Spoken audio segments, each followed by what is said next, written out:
ناظرین، ایک طرف اسرائیل جو ہے وہ غزہ میں وائلیشنز کر رہا ہے اور دوسری طرف ایک بار پھر لیبنان کے پر جو وہ اٹیک کیا گیا ہے. تو اسرائیل کے جو وائلیشنز ہیں ادھر غزہ میں، ویسٹ بینک میں اور لیبنان میں وہ جاری ہیں. تو حماس جو ہے وہ میڈیٹرز کو یہ کہہ رہی ہے کہ جو سیز فائر ہے اس کی مکمل امپلیمنٹیشن جو ہے وہ کروائی جائے. لیکن بہرحال اسرائیل کا بار بار یہ رویہ ثابت کر رہا ہے کہ مڈل ایسٹ میں جو ایک لانگ لاسٹنگ سلوشن ہے وہ اسرائیل کے ہوتے ہوئے ممکن نہیں ہے. اور دوسری طرف ناظرین، ماگا جو ہے وہ امریکہ میں اس بات کو آگے بڑھا رہی ہے کہ اسرائیل کے لیے جو فنڈنگ ہے اس کو ہمیں روکنا ہوگا. ماگا جو ہے وہ کھل کر اس کے اوپر تحریک کو آگے بڑھا رہی ہے. تو مڈل ایسٹ میں جنگوں کا جو خطرہ ہے وہ اپنی جگہ پر برقرار ہے، جو بنیادی لڑائی تھی وہ اپنی جگہ پر موجود ہے. تو نہ صرف مڈل ایسٹ کی جنگیں بلکہ اب دنیا میں نئے فرنٹس بھی کھل رہے ہیں. اور دوسری طرف یوکے نے یہ اناؤنس کیا ہے کہ وہ 5000 میزلز ہے وہ یوکرین کو دینے جا رہا ہے، 5000 میزلز. اور وینزویلا کی جانب سے ناظرین اینٹی شپ جو میزلز ہیں، اینٹی شپ میزلز جو امریکن وار شپس کو نشانہ بنا سکتے ہیں، اس کا مظاہرہ کیا گیا ہے. اور یہ میزل جو ہے وہ امریکن فائٹر جیٹ سے فائر کیے جا سکتے ہیں. اور جو وینزویلا کی آرمی ہے وہاں سے بہت بڑی سٹیٹمنٹ جاری ہوئی ہے. وینزویلا کی آرمی نے یہ کنفرم کیا ہے کہ وہ نہ صرف پریزیڈنٹ مڈورو کے ساتھ کھڑے ہیں بلکہ وہ کسی بھی ایسی گورنمنٹ کو تسلیم نہیں کریں گے جس کو امریکہ یہاں پر انسٹال کرنے کی کوشش کرے گا. تو جو فوجی بغاوت ہے، جو سی آئی اے کا پرانا کلیہ ہے، وہ تو یہاں پر ہو گئی ہے فارغ. ٹھیک ہے، فوجی بغاوت یہاں پر کام کرنے والی نہیں ہے. اگر وہ پریزیڈنٹ مڈورو کو ہٹا دیتے ہیں تو کسی نئی گورنمنٹ جو امریکہ لے کر آئے گا اس کو بھی وینزویلا کی آرمی قبول کرنے والی نہیں ہے. تو پھر وہ کیا گراؤنڈ انویژن کریں گے؟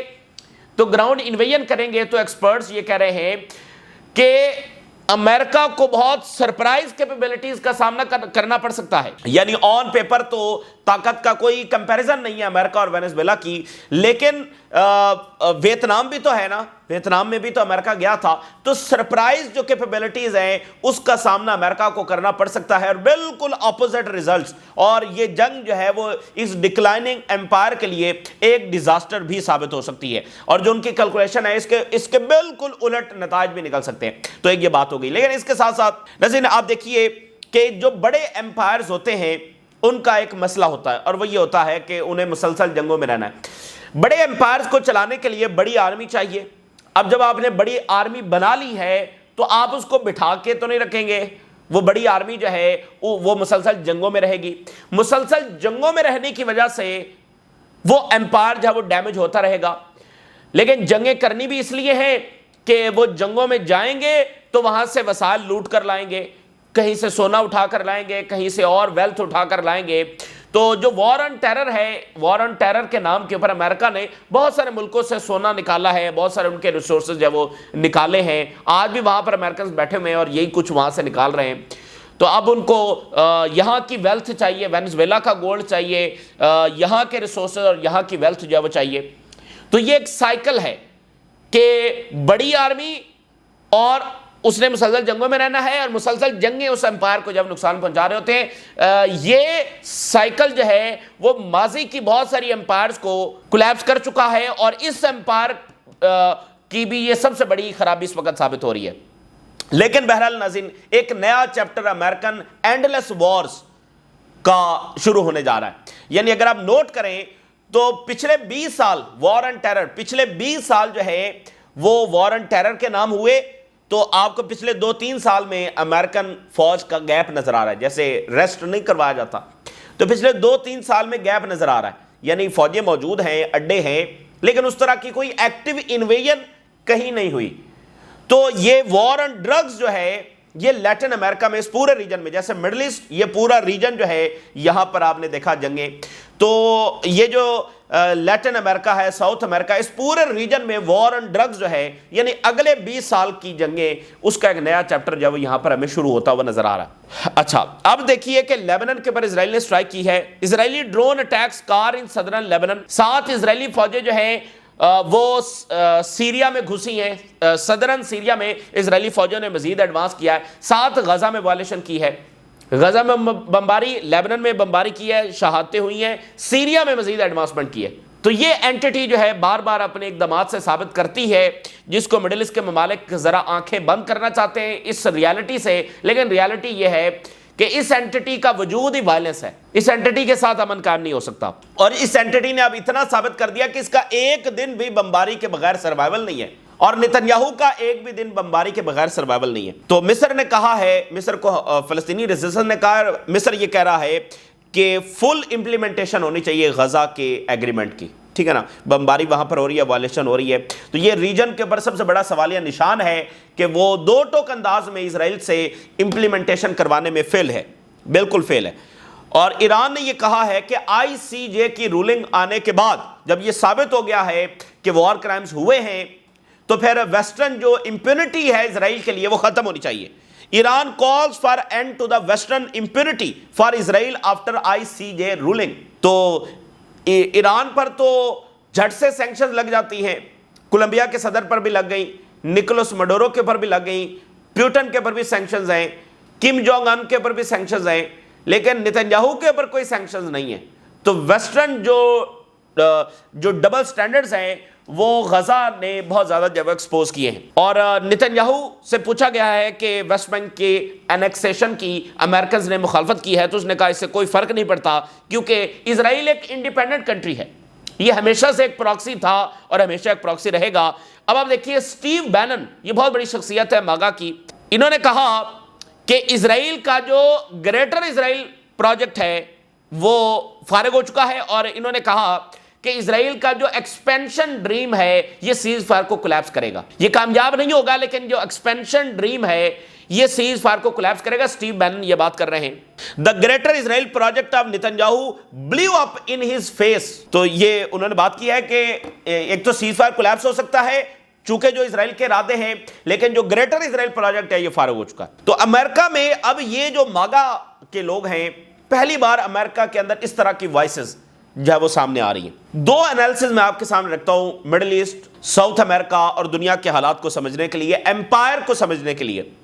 یہ امریکہ کے بہت بڑے اینالسٹ ہیں، وہ یہ بات کر رہے ہیں کہ پریزیڈنٹ ٹرمپ نے دراصل امریکہ فرسٹ کی بجائے ایمپائر فرسٹ کی جو پالیسی ہے اس کو آگے بڑھایا ہے۔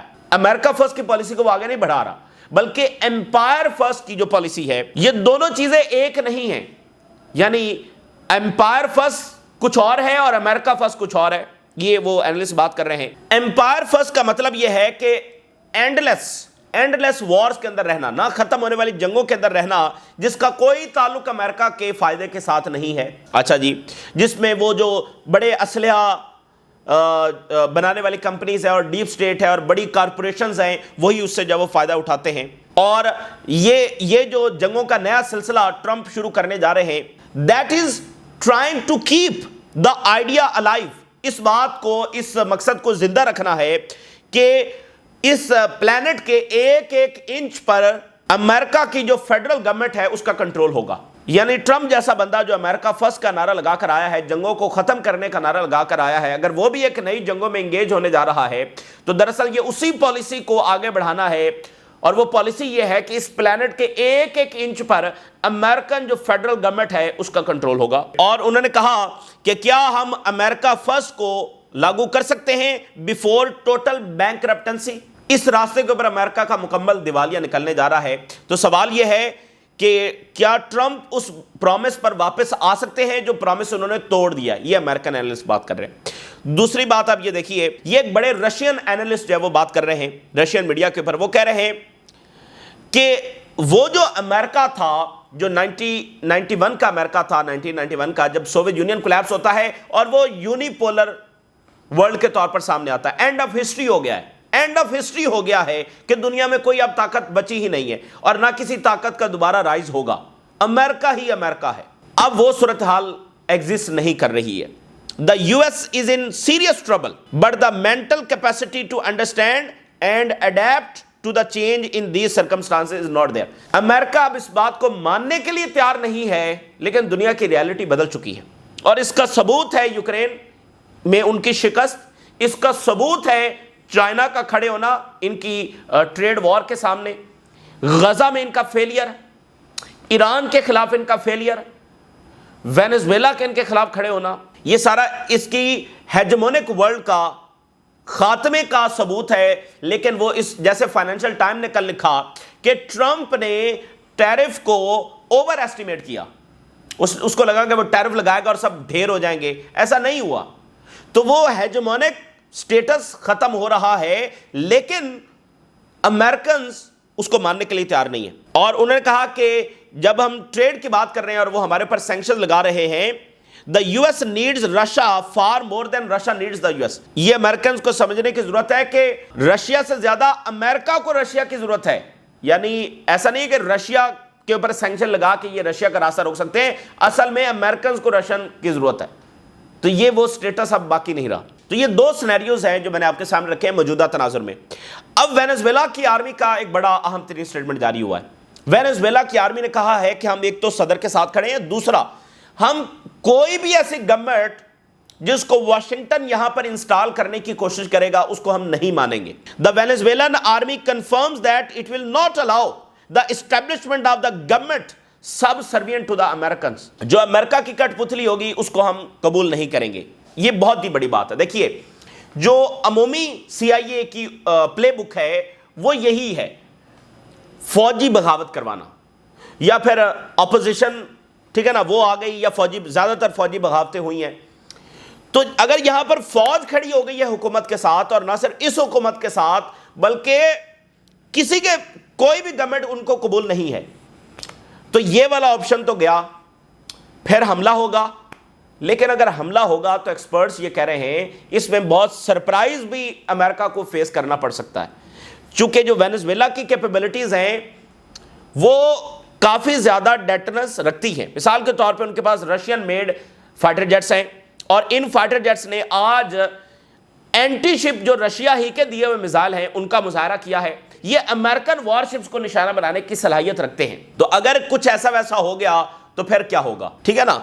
तो जैसे Venezuela supersonic anti ship missiles are a real threat to American warships. देखें, ये बात पता है क्या है, अंसारुल्लाह ने अमेरिकन एयरक्राफ्ट कैरियर को टारगेट किया हुआ है। तो ये सारे आपस में इत्तेहादी हैं। ये सारी इंफॉर्मेशन जो यहां पर यमन ने अटैक्स किए हैं, ये चाइना के पास भी गई है, ये रशिया के पास भी गई है, ये वेनेजुएला के पास भी गई है। तो अंसारुल्लाह ने, इसलिए हम उस वक्त भी कह रहे थे कि ये जो रेड सी की जंग है ये मामूली जंग नहीं है, ये पूरी वर्ल्ड पावर्स इधर नजर लगाकर बैठी हुई है कि क्या हो रहा है। तो अगर अंसारुल्लाह ने इनके वॉरशिप्स को और उसको एयरक्राफ्ट कैरियर्स को टारगेट कर दिया है, तो फिर वेनेजुएला तो प्रॉपर कंट्री है ना। अंसारुल्लाह तो उस तरह से उनकी ताकत नहीं थी, और यानी अंसारुल्लाह के पास यमन का एक हिस्सा है और वो इतनी बड़ी ताकत भी नहीं है।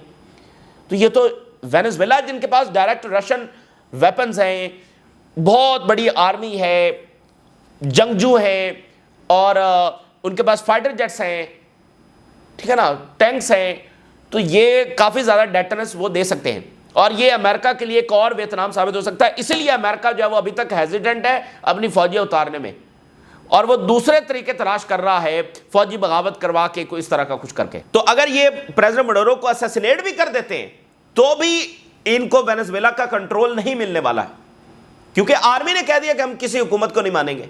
तो ये काफी इनके लिए मसला हो गया। तो अमेरिका जो है वो स्पाई प्लेन्स को शिफ्ट करना शुरू हो गया लैटिन अमेरिका में, और यूरोप से, पैसिफिक से, मिडिल ईस्ट से, यहां से स्पाई प्लेन्स और दीगर एसेट्स वो निकाल कर जो वो यहां पर शिफ्ट कर रहे हैं। एक्वाडोर, मैंने आपको बताया ना कि पूरा जो रीजन है तो वहां पर कुछ ना कुछ हो रहा है। एक्वाडोर जो कि कोलंबिया के साथ है, एक्वाडोर के सदर इस बात को कंसिडर कर रहे हैं कि यहां पर जब वो गैर मुल्की बेसिस जो है वो उनको अलाउ किया जाए, और वो इस बारे में सोच रहे हैं कि क्या अमेरिकन को वो अलाउ कर सकते हैं। तो इस पर बड़ी तहरीक अंदर उठी है कि नहीं, हम अलाउ नहीं करेंगे। Ecuador's Noboa considering hosting foreign military bases. देखिए ना, पूरे रीजन में सूरत हाल खराब हो गई है। कोई अमेरिका के साथ खड़ा होगा, कोई लड़ेगा, कहीं रिजीम चेंज होगा, कहीं असैसिनेशंस होंगी। तो अब ये सोच रहे हैं कि क्या हमें अमेरिका को बेसिस दे देनी चाहिए कि हम पहले ही सबजुगेट कर दें। तो वहां के जो बड़े यानी अपोजिशन है और बाकी हाई ऑफिशियल्स हैं, उन्होंने इसको बिल्कुल रिजेक्ट किया और उन्होंने कहा कि ये अपनी सोवरेनिटी बेचने वाली बात होगी, हम इसको कबूल नहीं करेंगे। इसी दरमियान जो है वो बरतानिया ये कह रहा है, बरतानिया के प्राइम मिनिस्टर, कि वो 5000 मिसाइल जो है वो भेजेंगे यूक्रेन को, 5000 missile. UK says allies should boost Ukraine long range missile reach. UK speeds up delivery of over 5000 multi role missiles, यानी ये एयर डिफेंस के लिए भी होंगे और ये ऑफेंस के लिए भी होंगे, मल्टी रोल ये 5000 मिसाइल्स। तो बुनियादी आइडिया जिस पर यूक्रेन की जंग शुरू हुई थी वो वहीं पर है कि लंबी जंग करें और रशिया जो है उसमें कोलैप्स हो जाए, और ऐसा होगा नहीं। खुद यूरोप कोलैप्स की तरफ जब वो जा रहा है जिस तरह से उनका इकोनॉमी, अब देखिए किरिल दिमित्री ये प्यूटन के बहुत करीब है और इस वक्त वॉशिंगटन के अंदर मौजूद हैं, यानी जो टॉप की 4-5 लोग हैं उसमें किरिल दिमित्री भी आते हैं। इन्होंने इंटरव्यू में बड़ी इंटरेस्टिंग बातें की। इन्होंने कहा कि बाइडेन ने रशिया को स्ट्रेटेजिकली डिफीट करने की कोशिश की, वो फेल हुआ, फिर उसने रशिया को आइसोलेट करने की कोशिश की, वो फेल हुआ, और बाइडेन ने एक बड़ा ही डेंजरस वर्ल्ड वॉर 3 वाला इन्वायरमेंट जब वो क्रिएट करके वो गया हुआ है, यानी उसने एक वर्ल्ड वॉर 3 की तरफ दुनिया को धकेला हुआ है ये जंग शुरू करके। तो यूरोप ये सोचता है कि अल्टीमेटली रशिया कोलैप्स हो जाएगा, ये यूक्रेन को बस असलहा देते रहेंगे और रशिया आने वाले 2-4 सालों में कोलैप्स हो जाएगा। तो ऐसा नहीं है, रशिया जो है वो सर्वाइव कर रहा है, उसकी इकोनॉमी आगे बढ़ रही है और ये बहुत ज्यादा डैमेज, यूरोप अपने आप को बहुत ज्यादा डैमेज कर रहा है। और जो फार राइट इसमें निकल कर सामने आ रहा है वो पॉपुलर हो रहा है, जो यूक्रेन के एंटी है, यूक्रेन वॉर के एंटी है। अच्छा, अब आप जरा देखिए सिनेरियो क्या है। ये है जी नेक्सपीरिया। नेक्सपीरिया एक चाइनीज कंपनी है जो चिप्स बनाती है और ये कहां पर है, इसका हेडक्वार्टर जो है वो नेदरलैंड के अंदर है और इसकी एक और ब्रांच जो है वो जर्मनी के अंदर भी है। ये जो नेक्सपीरिया है ये बड़ी इंपॉर्टेंट कंपनी है चाइना की, लेकिन नेदरलैंड में है। अमेरिकन ने नेदरलैंड को कहा कि ये कंपनी सीज कर लो, नेदरलैंड ने अमेरिकन के कहने पर ये कंपनी सीज कर ली है। चाइना ने मिनरल्स की सप्लाई रोक दी है, खासकर जर्मनी के लिए। कार्रवाई नेदरलैंड में हुई है, चाइना ने सबके लिए मिनरल्स रोक दिए, खासकर जर्मनी के लिए। अब जर्मनी की इंडस्ट्री जो है वो, पहले भी मैंने आपको बयान किया कि वो बस इतनी ज्यादा वो क्राइसिस में आ गई है, वो कह रहे हैं कि भाई ये तो सांस बंद करने वाली बात है। तो अब वो मिनरल्स नहीं दे रहे, ठीक है ना, वो मिनरल्स नहीं दे रहे। जर्मनी जो है वो बात करना चाह रहा है, चाइना बात करने के लिए भी तैयार नहीं है। अच्छा, यानी अमेरिकन ने अपनी तरफ से डोमिनेट करने की कोशिश की, चाइना ने पूरा यूरोप हिला के रख दिया। अमेरिकन ने, देखें उनका यही तरीकाकार है ना, तो उन्होंने किया तो कमजोरों के साथ वो करते हैं। चाइना का आगे से ऐसा रिस्पॉन्स है कि पूरा यूरोप हिला हुआ है। तो यानी कि वो जो हेजेमोनिक कैरेक्टर है, ठीक है ना, एक तो वो डैमेज हो रहा है और एस्टेब्लिश हो रहा है कि वो वाला हेजेमोनिक कैरेक्टर नहीं है। दूसरा, इकदामात यूरोप को डैमेज कर रहे हैं। रशिया के साथ जंग और चाइना के साथ जंग में यूरोप डैमेज हो रहा है, ठीक है ना। उनकी इंडस्ट्री, उनकी इकोनॉमी, उनकी सोसाइटी बहुत बड़े क्राइसिस के अंदर जो है इस वक्त आ गई है। और दूसरी बड़ी इंपॉर्टेंट बात यह है कि देखिए उन्होंने ये कंपनीज चाइना की सीज करना शुरू की हैं, तमाम रूल्स को ब्रेक करते हुए रशियन एसेट्स को फ्रीज कर लिया। वाई? जो रूल्स उन्होंने खुद बनाए हैं, जो फाइनेंशियल, देखें चाइना क्या बेवकूफ था कि वो नेदरलैंड में जाकर फैक्ट्री लगा रहा है, पर रूल्स है ना, कुछ अंडरस्टैंडिंग्स हैं। तो अब ये वेस्ट जो है वो क्यों उन अंडरस्टैंडिंग्स और क्यों उन रूल्स को खुद ही तोड़ रहा है जो उसने खुद ही बनाए हैं। इससे आप अंदाजा लगा सकते हैं कि वो किस कदर डिक्लाइन में जा रहे हैं और जिसको रिवर्स करने के लिए वो कुछ भी तोड़ने के लिए तैयार है। एक ऐसी वर्ल्ड जिसमें कोई रूल्स नहीं है। भाई माजी की दुनिया को आप इसे, आज की दुनिया को आप सिविलाइज्ड वर्ल्ड इसीलिए कहते हैं कि इसमें कुछ रूल्स हैं। और आपको पता है वर्ल्ड वॉर में क्या होता है? वर्ल्ड वॉर में असल में जो है वो ये है कि कोई रूल्स नहीं है। वैसे जंग के भी कोई रूल नहीं होते, लेकिन वर्ल्ड वॉर में तो फिर अगला दर्जा होता है। बाद में इंसानियत खुद पर शर्मिंदे होती है कि ये हमारे हाथों से क्या हुआ। तो दुनिया में रूल्स को तोड़ देना, एक तो होता है ना कमजोरों के खिलाफ रूल्स को तोड़ना। जब बड़ी ताकतें एक दूसरे को इस तरह से ट्रीट करना शुरू हो जाएं, जब वेस्ट या वो चाइना को इस तरह से ट्रीट करे, रशिया के साथ तमाम अंडरस्टैंडिंग्स को तोड़ दे, तो इसका मतलब वो वर्ल्ड वॉर वाला ही सिनेरियो क्रिएट कर रहा है। ये कोई मामूली चीजें नहीं हो रही हैं। भाई चाइना कितनी बड़ी चिप मेकिंग कंपनी है, उसको वो सीज कर रहे हैं और चाइना ने पूरे यूरोप के बंद कर दिए चिप्स, और जर्मनी खासकर क्राइसिस में है। अब जर्मनी बात कर रहा है, चाइना इंटरेस्टेड ही नहीं बात करने में। और अभी फिर ट्रंप की मुलाकात होगी तो देखेंगे उसमें क्या सामने आता है। लेकिन हेजेमोनिक कैरेक्टर और खुद यूरोप जो है वो इसमें डैमेज हो रहा है। तो ये जितना जंग आगे बढ़ेगी, उनकी कैलकुलेशन ये है कि वो रशिया को डैमेज करेंगे और अल्टीमेटली वो कोलैप्स हो जाएगा। ऐसा नहीं होगा। या तो ये आने वाले टाइम के अंदर इनको रशिया की डिमांड्स मानकर सीजफायर करना पड़ेगा, या फिर ये बरह रास्त इनकी जंग हो जाएगी, या फिर ये है कि एक ओवरऑल आने वाले सालों में कोलैप्स हो जाएगा। यानी जंग जारी रहेगी ٹھیک ہے نا, جنگ جاری ہے اور یہ سوچتے ہیں کہ رشیا کولیپس ہوگا. رشیا کولیپس نہیں ہوگا, ٹھیک ہے نا, رشیا کولیپس نہیں ہوگا, اور رشیا کی جو بنیادی ڈیمانڈز ہیں وہ کبھی یہاں سے پیچھے نہیں ہٹے گا. تو یہ اس وقت کی تازہ ترین صورتحال ہے جو آپ کے ساتھ شیئر کیا. آپ نے رائے ضرور آگاہ کریں. اجازت دیجیے, اللہ حافظ.